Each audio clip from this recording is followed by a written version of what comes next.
अस्सलामुअलैकुम दोस्तों, मैं हूं तलहा लबीब और एक बड़े अरसे के बाद आपकी खिदमत में हाजिर हूं। दोस्तों, क्या आप जानते हैं कि एक ऐसा इंसान भी इस दुनिया में गुजरा है जो जिंदा तो था लेकिन इसका दिल धड़कता नहीं था।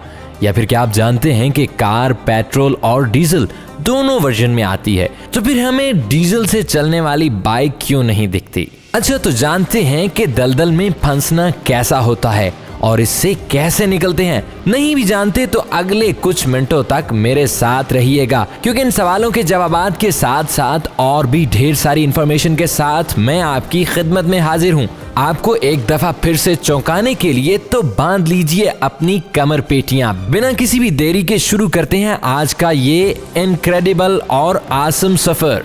फैक्ट नंबर 1, दोस्तों, क्या आप भी और लोगों की तरह ही मानते हैं कि दलदल में धंस जाने के बाद आप जमीन में धंस जाते हैं और मदद न मिलने की सूरत में ये आपको निगल भी सकता है?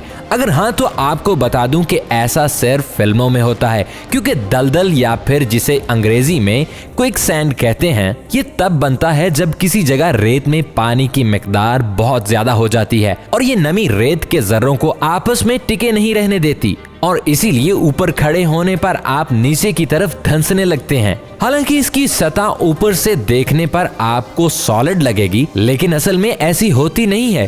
दोस्तों, खुदा न खास्ता अगर आप भी दलदल में गिर जाएं, तो इस सूरत में घबराने की कोई बात नहीं है, क्योंकि ये आपको पूरी तरह से निगलने वाला नहीं और इसे निगलना भी इतना मुश्किल नहीं होता जितना हमें फिल्मों में दिखाया जाता है।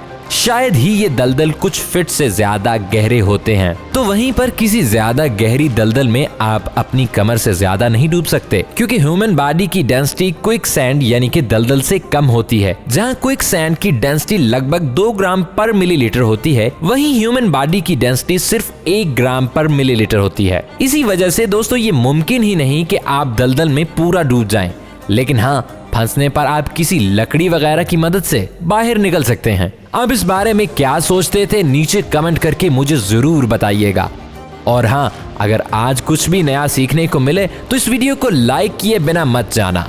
फैक्ट नंबर 2, दोस्तों, हम रोजमर्रा की जिंदगी में पेट्रोल और डीजल दोनों से चलने वाली गाड़ियों को देखते ही हैं, लेकिन जब बात आती है बाइक्स की तो आपने पेट्रोल से चलती ही बाइक्स देखी होंगी।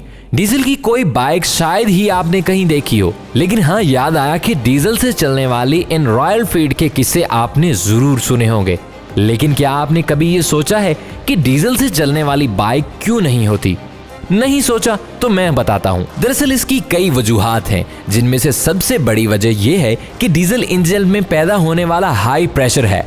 एक डीजल इंजन किसी पेट्रोल इंजन के मुकाबले में बहुत ज्यादा पावर और प्रेशर जनरेट करता है। इसी वजह से ये इंजन साइज में बड़े होते हैं। अगर इन्हें पेट्रोल इंजन की तरह हल्का बनाया जाए तो शायद ये हाई प्रेशर की वजह से किसी सिलेंडर की तरह फट भी सकते हैं, और इसके साथ साथ ये पेट्रोल इंजन से महंगे भी होते हैं, जो कि किसी भी बाइक की सेल के लिए सही नहीं है। इसके अलावा डीजल इंजन की वाइब्रेशन, शोर और पोल्यूशन भी इसे एक बाइक के लिए सूटेबल नहीं बनाते, और इसीलिए दोस्तों, आपको डीजल इंजन की कोई भी बाइक सड़क पर देखने को नहीं मिलती।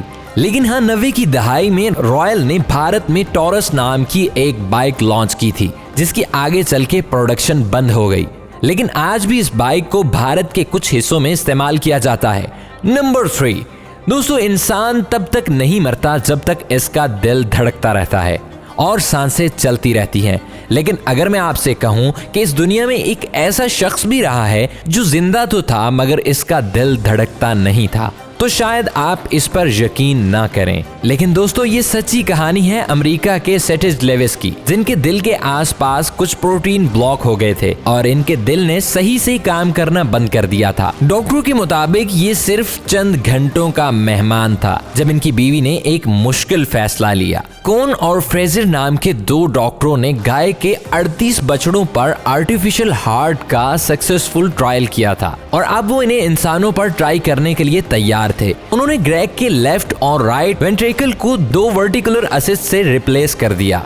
अब ये रूटर ब्लेड्स ग्रेग के दिल से ब्लड को तो मेंटेन कर पा रहे थे, लेकिन आपका दिल धड़क नहीं रहा था। इनकी बीवी ने बताया कि इनके छाती पर सर लगाने पर कोई भी धड़कन सुनाई नहीं पड़ती थी और न ही मशीन कुछ आउट देती थी, पर वो जिंदा थे।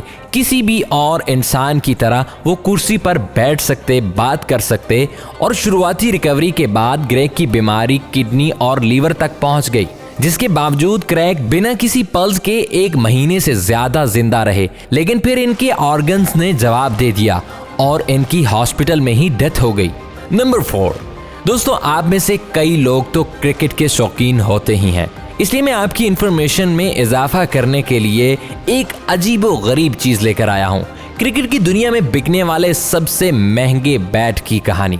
दोस्तों क्या आपको याद है कि अप्रैल 2011 के वर्ल्ड कप के फाइनल में महेंद्र सिंह धोनी ने जिस बैट से खेला था, आपको बताता चलूं कि ये कोई आम बैट नहीं था और ये बिका था रिकॉर्ड 1 करोड़ 21 लाख रुपए में। सन 2011 में लंदन में हुए एक चैरिटी इवेंट के दौरान इसे आरके ग्लोबल नाम की एक इंडियन फर्म ने ऑक्शन में खरीदा था। चैरिटी की चैरिटी होगी और कलेक्शन की कलेक्शन। खैर, इस बैट का नाम Guinness book of world record में दुनिया के सबसे महंगे बैट में दर्ज हो गया। नंबर 5, दोस्तों कैमरा की क्लिक साउंड तो वैसे तो सेटिस्फाइंग होती है, लेकिन बार बार पिक्चर क्लिक करने पर वो भी हमें परेशान करने लग जाती है। इसलिए आमतौर पर हमने अपने मोबाइल की कैमरा सेटिंग में जाकर इस शटल साउंड को ऑफ कर देते हैं। लेकिन आपको जानकर हैरानी होगी कि जापान में रहने वाले लोगों के पास ये आज़ादी नहीं है। जानते हैं क्यों? दरअसल इसकी शुरुआत हुई क्योसरा VP210 नाम के एक मोबाइल से, जो सन 1999 में जापान में लॉन्च किया गया था। इस फोन में एक डिसेंट क्वालिटी का कैमरा था, जिसने जापान के लोगों को उस वक्त इस दुनिया के उन पहले लोगों में शुमार कर दिया जिनकी जेब में एक कैमरा मोबाइल आ गया था। लेकिन दोस्तों आज जैसे इंसान की फितरत होती है, किसी भी नई टेक्नोलॉजी के सही इस्तेमाल के साथ साथ इसका मिसयूज भी हम जल्दी ही सीख जाते हैं। जापान में भी यही हुआ। मेट्रो जैसी भीड़ झाड़ वाली जगहों पर लड़कियों की चुपके से तस्वीरें खींची जाने लगीं और इंटरनेट ने तो इसे और भी बढ़ा दिया। तब जापान की मोबाइल कंपनी डोकोमो ने फैसला लिया कि मोबाइल मैन्युफैक्चरिंग को कैमरा से जुड़ी किसी भी एक्टिविटी के साथ एक साउंड जोड़नी होगी और इसे साइलेंट करने का ऑप्शन भी नहीं होना चाहिए। इसे जापान में दूसरों की सेल्फ रिस्पेक्ट को बचाने के लिए एक मुहिम की तरह इस्तेमाल किया गया और सभी मैन्युफैक्चरर्स ने इसको किया। और तब से दोस्तों जापान में बिकने वाले हर मोबाइल फोन में कैमरा साउंड आती ही आती है।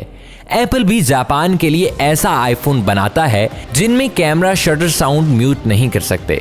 तो क्या समझे? नंबर 6, दोस्तों माउंट एवरेस्ट दुनिया का सबसे ऊंचा माउंट पीक है।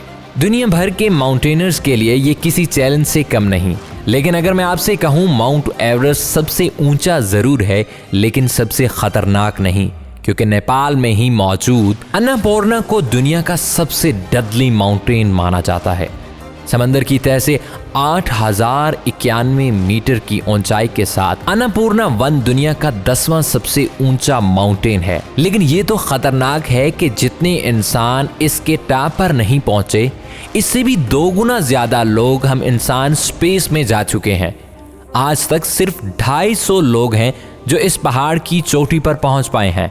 ये माउंट एवरेस्ट से 757 मीटर कम ऊंचा है, लेकिन इसकी बिल्कुल सीधी चढ़ाई बिना रॉक और टेक्निक के नामुमकिन है। अन्नपूर्णा अचानक अपने खराब होने वाले मौसम की वजह से भी बदनाम है। ऊपर से आइस लॉन्च का खतरा भी लगातार क्लाइंबर्स पर बना रहता है। कुदरत के इन्हीं चैलेंजेस के चलते इस पहाड़ पर चढ़ते वक्त आज तक लगभग 200 लोग अपनी जान गंवा बैठे हैं। यानी इस पर चढ़ने वाले हर 100 लोगों में से 34 ने अपनी जान गंवाई है, जबकि 66 जिंदा वापस आए हैं। 200 अन्नपूर्णा की इस 34% मोर्टेलिटी रेट के सामने माउंट एवरेस्ट की 4% मोर्टेलिटी रेट कुछ भी नहीं है। इससे ज्यादा खतरनाक और जानलेवा कुछ भी नहीं है।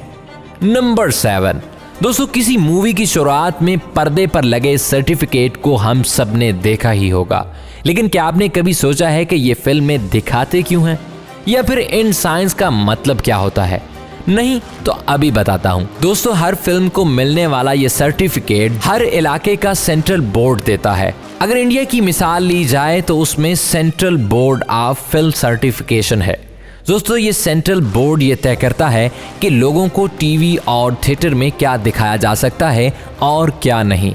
किसी भी फिल्म को रिलीज से पहले सेंट्रल बोर्ड से सर्टिफिकेट लेना ही पड़ता है, जिसे फिल्म की शुरुआत में कुछ सेकंड्स के लिए दिखाना ही पड़ता है।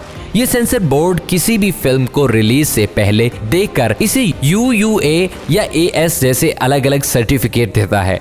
जैसा कि अगर किसी फिल्म के सर्टिफिकेट पर आप इंग्लिश का U लेटर देखें तो समझ लें कि वो फिल्म हर उम्र के लोगों और बच्चों के लिए बनाई गई है, और वही अगर आपको यहाँ पर UA नजर आए तो समझ आए कि ये फिल्म 12 साल से छोटे बच्चे भी देख सकते हैं, लेकिन सिर्फ माँ बाप की निगरानी में।